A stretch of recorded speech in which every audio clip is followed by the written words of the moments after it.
Hey guys, I am starting ketamine infusions this week, so I decided to make a little video about it. This video, I'm going to talk just kind of generally about what ketamine is and the difference between ketamine and Spravato, because as some of you know, I did Spravato before this, and I have a whole, I think, 7-video series on it on my channel, so if you're interested, I will also link that at the end. So basically, just to get into it, ketamine is used for treatment-resistant depression. And what's defined as treatment-resistant depression is when someone's depression isn't responding to traditional antidepressants and traditional therapies. So once it's not like, you try your typical SSRIs and other categories of antidepressants and they're not really changing much for the depression.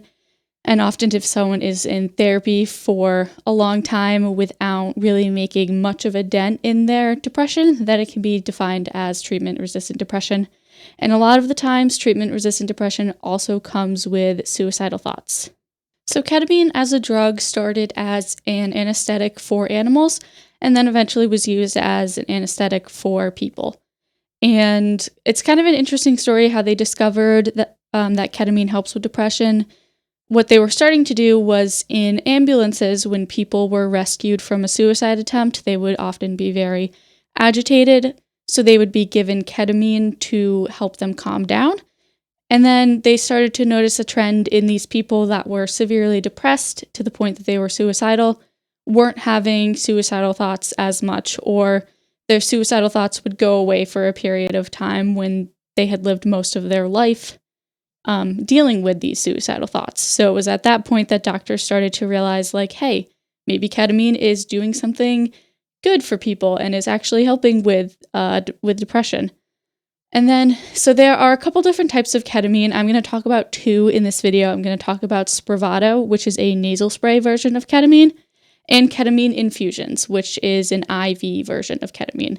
So I did do Spravato as the nasal spray, and this is the version of ketamine that is currently FDA approved for treatment-resistant depression, which means that most insurance companies will cover it if you can show that you haven't responded to traditional antidepressants. It can be kind of difficult to get your insurance company to approve it, kind of depending on what your insurance is. For me, I had to fight it a little bit and provide like a lot of detailed documentation about which antidepressants I tried, how they didn't work, and just kind of a bunch of therapy notes, a bunch of psychiatry notes, and it took a while, but I did eventually get it approved. The Spravato is done in, first you do 2 weeks and you do 2 doses per week. And this is for like 1 to 4 weeks. And then kind of depending on how you respond to it, you go down to 1 time a week for 5 to 9 weeks.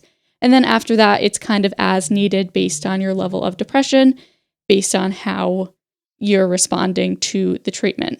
So some of the downsides to Spravato are that studies have shown that it's not quite as effective as IV ketamine, and this is because when you use Spravato, you oftentimes do not get the full dose of the medication in your system. It's being absorbed through your nose, so sometimes not all of it is absorbed into your bloodstream. And there's also some room for human error. So when I did Spravato, you're given these little applicator basically, which you put in your nose, and then you push it down yourself and it releases the spray, and you're supposed to time the release of the spray by breathing in your nose right when you hit it. And if you don't push it down all the way, not like the full dose doesn't come out. So there were quite a few times when I was doing Spravato that I didn't push it out like all the way, so then I didn't get the full dose. And then when I tried to kind of redo it, like once you mess up, you can't really fix it all the way. So there's some human error with how much of the ketamine you're actually getting in your system. IV ketamine is shown to be more effective just because the way it's absorbed, it is going directly into your bloodstream. It is much more controlled with how much you get of the medication. A doctor is going to be able to give you exactly the dose that they want, and it's all going to go straight into your bloodstream through an IV. So both Spravato and infusions kind of cause this dissociative effect. I didn't like it.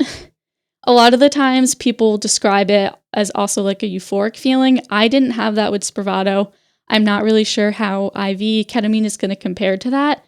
But I definitely had the dissociative part of it, where like things in the room didn't quite look real, like proportions of my body looked off, proportions of things in the room looked weird to me, and I really didn't like that feeling. Some people think it's fun, so a lot of people do enjoy the feeling of ketamine. I am not one of those people, so I'm a little bit nervous with how the IV is going to go, and if it's going to be like more intense than Spravato was, or if it's going to be less intense. I'm not really sure yet. I will update you guys on that in my next ketamine infusion video. But another difference between the two is that with Spravato, that dissociative feeling lasts about 45 minutes to an hour because it is absorbed slower into your system. And with IV ketamine, that state usually only lasts 15 to 20 minutes, which I'm hoping is going to be better for me because then at least it's over quicker. But yeah, again, I'm not really too sure about that, and I will definitely update in future videos. So I'm just going to end with a little bit about why ketamine works. Not a ton is known about this. It's kind of newer into being researched for mental health purposes. But one of the things that studies have shown that they're pretty sure is happening is that ketamine helps your brain regrow the synapses in your brain. So usually people with depression have less synapses. Something with depression kind of causes you to lose these. Ketamine can help you regrow these, and as the synapses regrow, typically that's when the antidepressant effect takes place. So again, they're not really like 100% sure how it's working, but it is shown to be altering your brain and kind of helping your brain get to that state kind of before depression and help your mind basically become more flexible to help you get out of depression, because as you get older, your brain becomes more fixed in its ways and kind of it becomes a lot harder to change those ways that your brain thinks, and ketamine can help you kind of reverse some of that. So that is it for today's video. I'm really nervous for the appointment in a couple days, but I will do another video series similar to how I did with Spravato. I'm hoping to have better effects from the ketamine infusions than I did from Spravato, because I didn't really get much of a benefit from the Spravato, so I'm really hoping that the infusions will be a better experience overall. But I will definitely keep you guys updated. Probably a little bit later in this week, I will post my first video of how the actual treatment went. And again, if you guys have any questions, please feel free to leave those in the comments. As always, I will do my best to answer them. I am not a medical professional, but I am just sharing my experience with ketamine and Spravato in hopes that it helps someone kind of make a more informed decision or be able to talk to their doctor to see if this is a good fit for them. But again, I'm not a professional and I am not giving medical advice. I am just sharing my story. So thank you guys so much for watching, and I hope you guys have a great rest of your day. Hi, so this is me from the future. When I was editing this video, I realized that I said that I would be posting the week 1 ketamine infusion update later this week. Due to some scheduling conflicts, my appointment got moved to the end of March. So the week 1 of the actual ketamine infusion videos will start at the end of March, and then they will hopefully be weekly, barring any more weird scheduling issues. So I just wanted to say that, since I didn't say that in the first part of this video. And thank you guys for watching.